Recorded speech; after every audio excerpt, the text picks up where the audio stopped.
2 days until the test, today and tomorrow. We'll still review for the test. The first thing I want to do is go over review things that are on the test. Alright, so the first thing that's going to be on the test is you will be given sentences, and within the sentences you will have to find singular and plural nouns. Okay, so if it is a singular noun, you're going to circle it. That's what you've been doing all along. Circle the singular. Please sit up. Sit up. All the way up. Chair closer to your desk so that you don't feel like you have to lean forward so far to you end up doing that. And then you're going to draw a box around the plural. Last time when you guys had to draw boxes around them, you were not doing neat boxes and they looked more like circles. You need to make nice, neat boxes. Alright, so what we're doing on the board today is commas. But I think we're going to go through these and do it anyway, singular and plural. Except I don't see any plurals, so that's not going to work. Never mind. But anyway, you will have to circle the singular and the box the plural sentences, in a sentence. Find all the singular nouns, put a circle around them. Find all the plural nouns, put a box around them. That's one thing you'll have to do on the test. Then they're going to give you some more sentences, and they're going to have a blank, and they're going to tell you to make the word that goes in the blank plural. So you're going to rewrite the word and make it plural according to the rules we've learned. So let's review the rules that we've learned for making words plural. So what is the most common way to make a word plural? Just add S. Just add S. Most words you just add S. But we learned some extra rules. We learned words ending in CH, SH, SXZ, FES. Then we learned words ending in F for FE, change the F for FE to a B and FES. And that's what's on our spelling list this week. And then we said words ending in Y Preceded by a consonant, change the Y to an I and FES. But words ending in Y Preceded by a vowel, just add S. Alright, then we learned there's some words that just change entirely. You just have to get them memorized. And one was child. What is the plural? Children. Man. Men. Woman. Women. Women. Pronounce women. Goose. Geese. Tooth. Teeth. Ox. Oxen. You gotta watch out for that one because ox might make you think of adding ES, but it is not for ox. It is oxen. Foot. Feet. Mouse. Mice. Okay. Think. I thought you said mouth. Mouth would be mouse, just add S. Yeah. Mouse, mice. Okay, I think I did all of them. So then we learned there were a few that it did not matter whether it was singular or plural, they were the same word. Can you tell me what they were? What were some of those? Sheep. Sheep? Give me another one. Deer. Deer, Moose. moose, Elk. elk, and can anybody remember the last one? Antelope. Antelope. So sheep, deer, moose, elk, and antelope, they are singular and they are plural, the same exact word. So you don't add S, you don't change it, you just put sheep for singular, sheep for plural. Moose for singular, moose for plural. Elk for singular, elk for plural. Antelope for singular, antelope for plural, and I think deer is the one that say deer for singular, deer for plural. Alright, and by the way, you will see that on the test. One of those, sheep, deer, moose, elk, or antelope will be on the test. Alright, the next thing that will be on your test, there is a section of this on your paper, so we are going to use our red color pencil or red pen to start in a minute. Please don't get it out yet. Just wait. When we get to that section, we will start because there is a section like that on the test. And in the papers we did tomorrow, we'll start some more things and you'll use those to study by. Alright, that is subject and predicate. So you're going to read the sentence and you're going to divide it with a line this way. Do you guys understand you're supposed to put a line dividing it this way? The paper I just checked last night, I had a lot of people that underlined the subject once and underlined the predicate twice, but they never wrote this line dividing it this way. You're supposed to divide it first, then underline the subject once and the predicate twice, right? Alright. Then you also will have a section on your test where you have to put S for singular and P for plural. So they're gonna give you just a list of words, and you just have to put an S if that word is singular, and write a P if that word is plural. And the last thing is, types of sentences. And I told you already that I don't even understand this, but they actually have already punctuated them for you. So there's only one that might be tricky. Which one would it be? Imperative and declarative, because they both end in period. For the rest of them, all you have to do is look at the punctuation to see what kind of sentence it is. So if you look and you see an exclamation mark, you know it is Explanatory. an exciting sentence. If you see the question mark, you know it's an Interrogative sentence. Then when you see the period, you have to decide, is it declarative? Is it making a statement? Is it just telling me something? Or is it imperative? Is it a command? Are you telling me to do something? Okay, a command. A command would be imperative. Just a declarative, telling, making a statement. That's also a period. So these are the only two that would be a little bit tricky. The rest of them, they already have them punctuated. So make sure you get them correct. Would it be like 2 lines or 3 lines of sentences on the test? Like last time when we were taking the test, there was one that had 2 lines. Where you have to write your own sentence?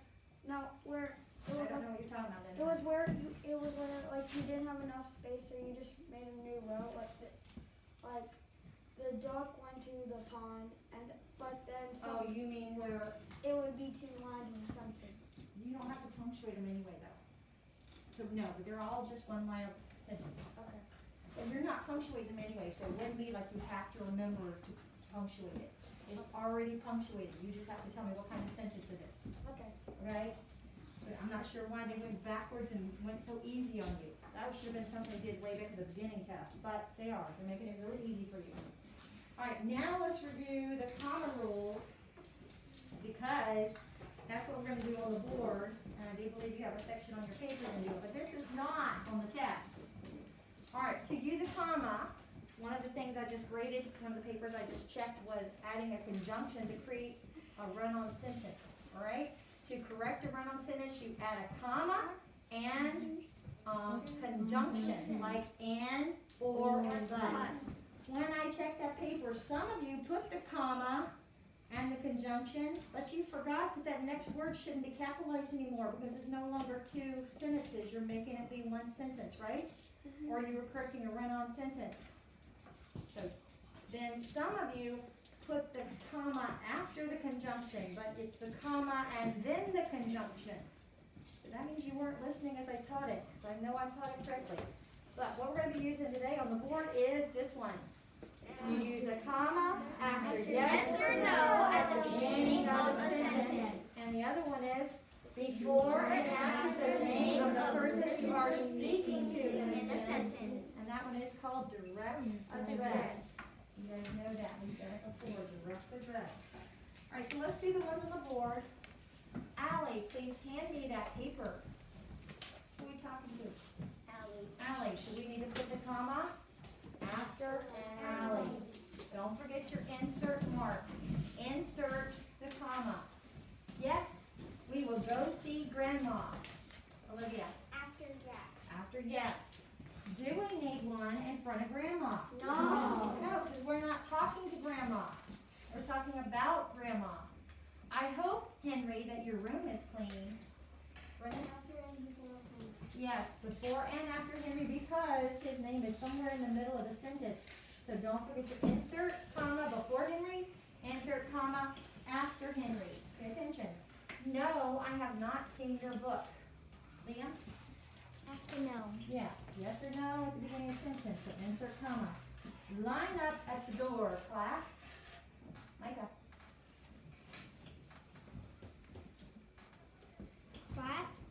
Where? Where do I put it? Before class, yes, before class.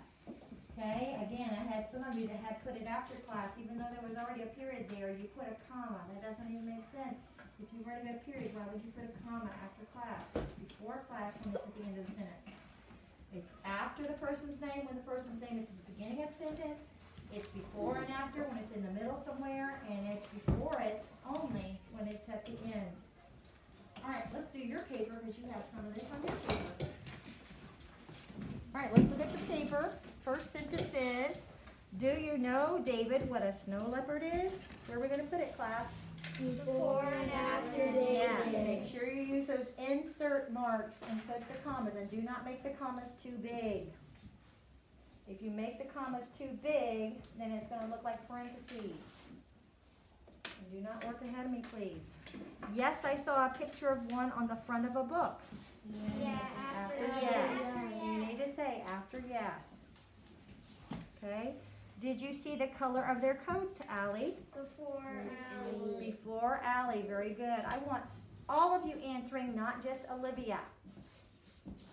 I feel like I say that far too often. Everybody needs to be telling me where to put these commas. Do you understand me, class? Yes. All right. No, are they different from other leopards? Before. After no. After no, not before no, after no. Yes, their coats are light gray and very thick. After yes. After yes. Again, don't forget the insert mark.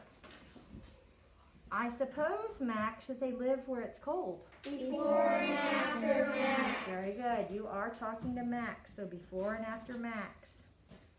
Yes, many of them live in the mountains of Central Asia. After yes. Very good. After yes. Allie, the white fur on their bellies is as long as 5 inches. After Allie. After Allie.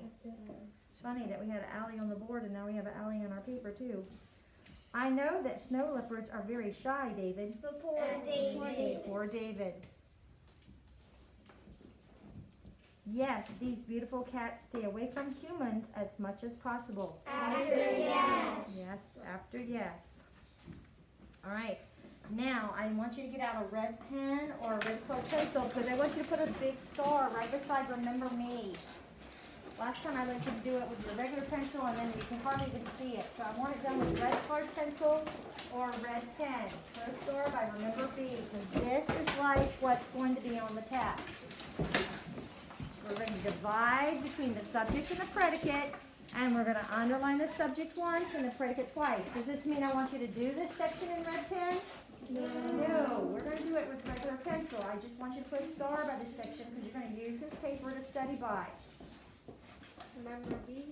Remember B, not the commas. No commas on the test this time. Just remember B. All right, now put your red pen away.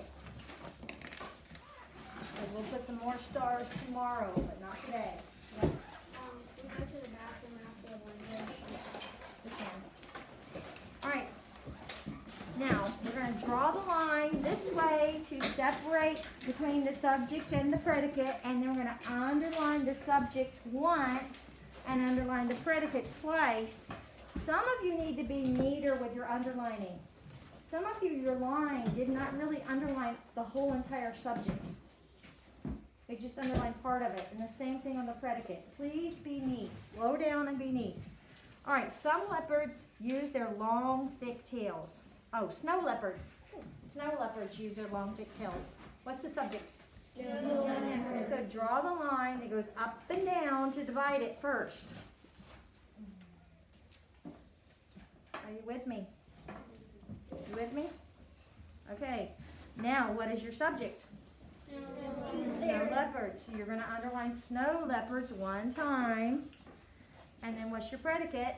Use their long, thick tails. And underline that twice, very neatly. Make sure you're underlining everything. All right, next. The snow leopard curls up with his tail around his nose and mouth.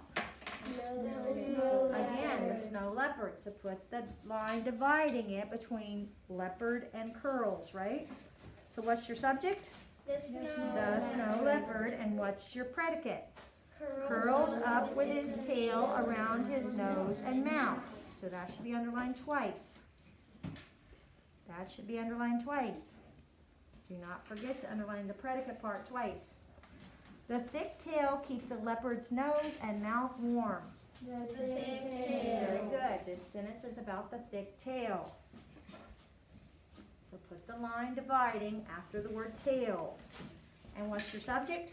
That keeps the leopard's nose and Okay, mouth the line warm. dividing. Is it about keeps? Or is it about the thick tail? It's not about teeth, it's about the tail, right? So the thick tail should be underlined how many times? One. And keeps the leopard's nose and mouth warm should be underlined Twice. Make sure you're paying attention. This useful tail helps the leopard another way. This useful tail. Yes, so this sentence is again about his tail. So draw the line after the word tail. Underline what once? This useful tail. Yes, this useful tail is your subject. And underline what twice? Helps the leopard another way. And that would be your predicate. The snow leopard jumps from rock to rock. The snow The leopard. snow leopard. This sentence is back about the snow leopard again. So what's your subject? The snow leopard. Underline it once. What's the predicate? Jumps from rock to rock. So underline that twice. The leopard keeps his balance with his long tail. The leopard. The leopard. Draw the line after the word leopard. What's your subject? The leopard. Underline it once. What's your predicate? Keeps his balance with his long tail. And underline that twice. All right, the next thing you're going to do is what we talked about with the comma and the conjunction. All right. Here it says, a snow leopard looks fierce, he does not roar. Where is the end of that first sentence? This is a run-on sentence. Yes, Tess. The snow leopard looks fierce. So put a little insert after the word fierce so you know. Now, do you need to put the insert when you're rewriting the sentence? No. No, and some of you guys did that. You're going to put a comma and what word? A snow leopard looks fierce, blank, he does not roar. What's a good connecting word here? Somebody else. But But he does not roar. So I would insert the word but here. You need a comma, then the word but, then you finish out the sentence, but do not capitalize it. It's not a new sentence. You're taking a run-on sentence and connecting it with a conjunction. The second one says the snow leopard has small ears. He has gray or green eyes. What would be the good connecting word here? Somebody that didn't answer just now, Olivia. And. So where are we going to put it though? Adam? after leopard. The snow leopard and has small ears? I mean, no, I meant after ears. After ears. After ears. So you can put a little insert mark. You're ready? Too big, buddy. You're never going to make it fit. After the word ears, put an insert mark so you know you're going to put the comma and the word and there. So it's going to say the snow leopard has small ears and he has gray or green eyes.